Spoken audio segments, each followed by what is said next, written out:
अनूप जी। और एक बड़ी खबर हम आपको बता दें, शिक्षा मंत्री निशंक का इस्तीफा, स्वास्थ्य कारणों से निशंक का इस्तीफा हुआ है।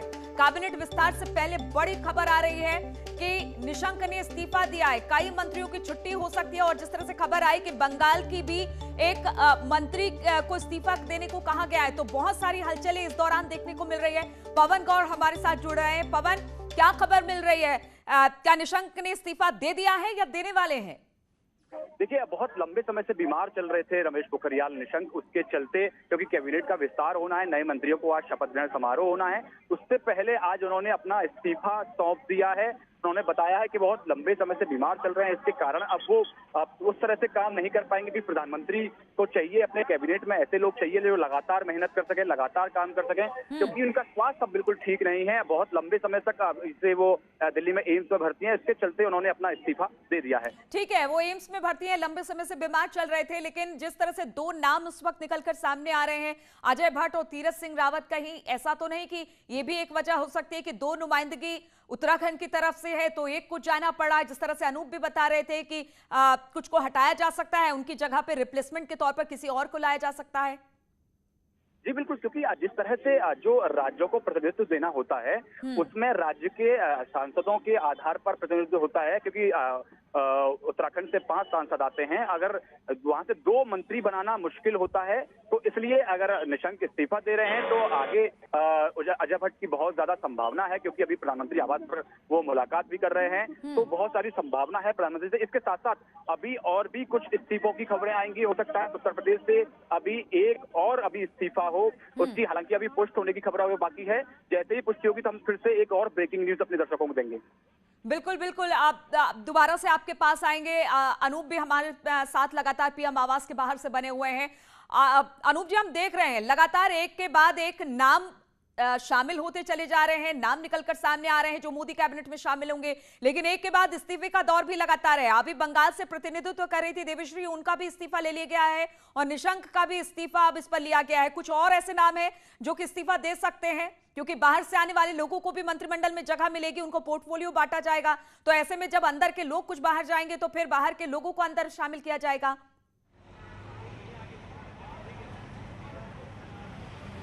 बिल्कुल, देखिए इसी बात का जिक्र हम अभी लगातार कर रहे थे कि उत्तर प्रदेश और उत्तराखंड से किसी बड़े नेता को हटाया जा सकता है। और आप देख सकते हैं, देखिए सीधी तस्वीरें, ये 7L के प्रधानमंत्री आवास का है और आपने देखा कि किस तरह से यहाँ पर मूवमेंट जो है वो शुरू हो चुका है। जो आधिकारिक रूप से जो है वो जो बैठक चल रही थी वो खत्म होने के कगार पे है। और आप देख सकते हैं कि देखिए तस्वीरें ये साफ बताती है कि किस तरीके से प्रधानमंत्री नरेंद्र मोदी आगे अपना जो मंत्रिमंडल है उसको रिसेप करने जा रहे हैं, एक बड़े तरीके से विस्तार करने जा रहे हैं। जिस तरीके से, दूसरी बात आपको बता दूं कि जिस तरीके से निशंक का इस्तीफा हुआ है, ये बताता है कि प्रधानमंत्री नरेंद्र मोदी इस बार युवाओं को, ज्यादा से ज्यादा युवाओं को तरजीह देना चाहते हैं। उत्तर प्रदेश, उत्तराखंड, ये 2 राज्य जरूर प्रधानमंत्री नरेंद्र मोदी के प्रायोरिटी लिस्ट पे जो है टॉप पर है। और इस राज्य से अगर किसी मंत्री को ड्रॉप किया जा रहा है तो ये साफ है कि किसी बड़े स्तर पर यंग लीडर्स को वहाँ सारे समीकरण को देखते हुए बड़े तरीके से शामिल कराया जाएगा और नया दिया जाएगा। बिल्कुल, सबसे बड़ी बात ये, ठीक है 5 राज्यों में चुनाव होने हैं, नुमाइंदगी अलग अलग राज्यों से होगी, लेकिन उत्तर प्रदेश सबसे बड़ा राज्य है और यहां पर कहा जा सकता है कि साख दांव पर लगी रहती है। 2022 का चुनाव 2024 के लिए भी बहुत ज्यादा इंपॉर्टेंट हो जाता है, इसलिए यहां से प्रतिनिधित्व सबसे ज्यादा मिल सकता है। इसलिए तमाम समीकरणों को, चाहे वो पिछड़ा वर्ग हो या फिर ब्राह्मण समाज हो, हर कुछ साधने की कोशिश मोदी कैबिनेट में हो सकती है।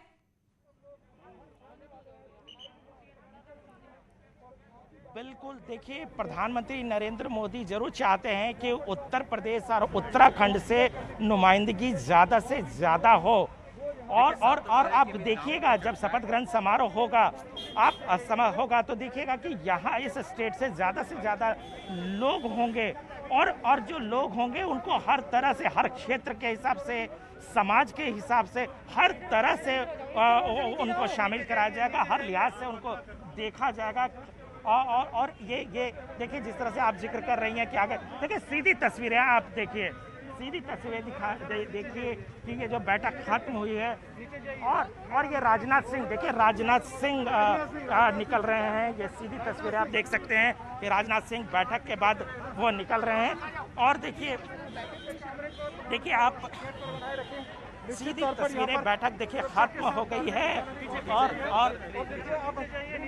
और देखिए अमित शाह बैठक के बाद वो निकल रहे हैं।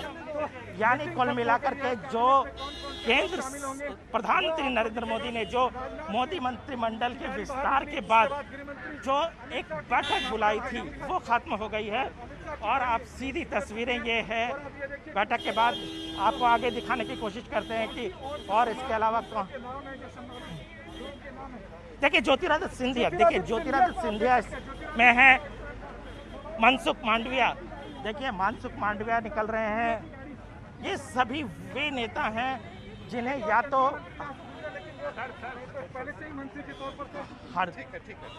जिनको या तो प्रमोट किया जा रहा है, राज्य मंत्री से केंद्रीय मंत्री बनाया जा रहा है।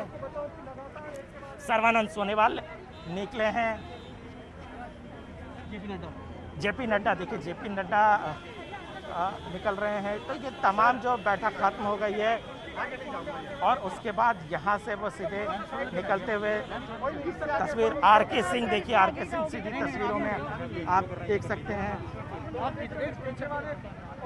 इसके अलावा देखिए गृह राज्य मंत्री जी किशन रेड्डी, देखिए इनके बारे में कहा जा रहा है कि इनको प्रमोट किया जाएगा, संभावना है कि इन्हें कैबिनेट मंत्री बनाया जा रहा है। बड़ी खबर आ रही है, संतोष गंगवार ने भी अपना इस्तीफा दे दिया है। तो बड़ी खबर, संतोष गंगवार ने भी अपना इस्तीफा दे दिया है। एक कर जो मंत्रिमंडल में शामिल नेता थे वो अपना इस्तीफा दे रहे हैं। देवश्री चौधरी ने दे दिया, निशंक ने अपना इस्तीफा दे दिया है और संतोष गंगवार का भी इस्तीफा हो गया है। तो संतोष गंगवार ने भी अपना इस्तीफा दे दिया है। इधर अगर प्रधानमंत्री आवास पर बात की जाए तो वहां पर मीटिंग खत्म हो गई है। एक के बाद एक कर सभी नेता वहां से निकल रहे हैं। यानी जो नाम आज मोदी मंत्रिमंडल में शामिल होना है उस नाम को तय कर लिया गया है, उस पर मुहर एक तरह से कहा जा सकता है लगा दी गई है इस बैठक के बाद। और पवन गौर एक बार फिर से हमारे साथ जुड़े। पवन, एक और इस्तीफा। जी बिल्कुल, जिस तरह से मैंने आपको अभी बताया था कि हम बहुत जल्दी एक और इस्तीफे की खबर देने वाले हैं। तो संतोष गंगवार जो केंद्रीय राज्य मंत्री स्वतंत्र प्रभार थे, जिनके पास लेबर मिनिस्ट्री थी, उन्होंने भी इस्तीफा दे दिया है क्योंकि अब नए लोगों को जगह मिलनी है, नया केंद्रीय मंत्रिमंडल विस्तार होना है। उसके चलते उन्होंने अब इस्तीफा दे दिया है क्योंकि पिछले दिन से लगातार कहा जा रहा था कि अब युवाओं को ज्यादा भागीदारी मंत्रिमंडल में मिलनी है और उसी के चलते, क्योंकि संतोष गंगवार की जो उम्र है लगभग 70 के आसपास है, तो चलते अब उन्होंने इस्तीफा दे दिया है और नए लोगों को सब से शामिल किया जाएगा। बिल्कुल, तो इसके साथ साथ 3 इस्तीफे अब तक हो चुके हैं केंद्रीय मंत्रिमंडल से। 3 बंगाल से आती हैं देवश्री, उनका इस्तीफा हो गया है, निशंक उनका इस्तीफा हो गया और संतोष गंगवार ने भी अब इस्तीफा दे दिया है। लेकिन दूसरी तरफ कहा जा सकता है कि जो प्रधानमंत्री आवास पर बैठक थी वो खत्म हो गई है और कहा यह जा रहा है कि इनके जाने के बाद नए चेहरे को तरजीह दी जाएगी। अनूप जी लगातार वहां से हमारे साथ बने हुए हैं। अनूप जी, एक और इस्तीफा, संतोष गंगवार ने भी अपना इस्तीफा दे दिया है।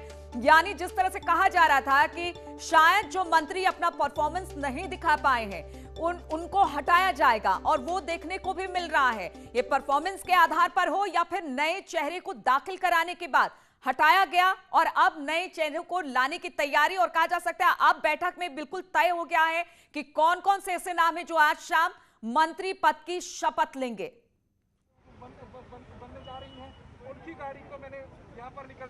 देखिए, आपको बता दूं कि हम लोग लगातार इस बात का जिक्र कर रहे थे कि उत्तर प्रदेश और उत्तराखंड से नुमाइंदगी बढ़ाई जाएगी, लेकिन जो तस्वीर या जो खबरें आ रही है उसके मुताबिक उत्तर प्रदेश और उत्तराखंड से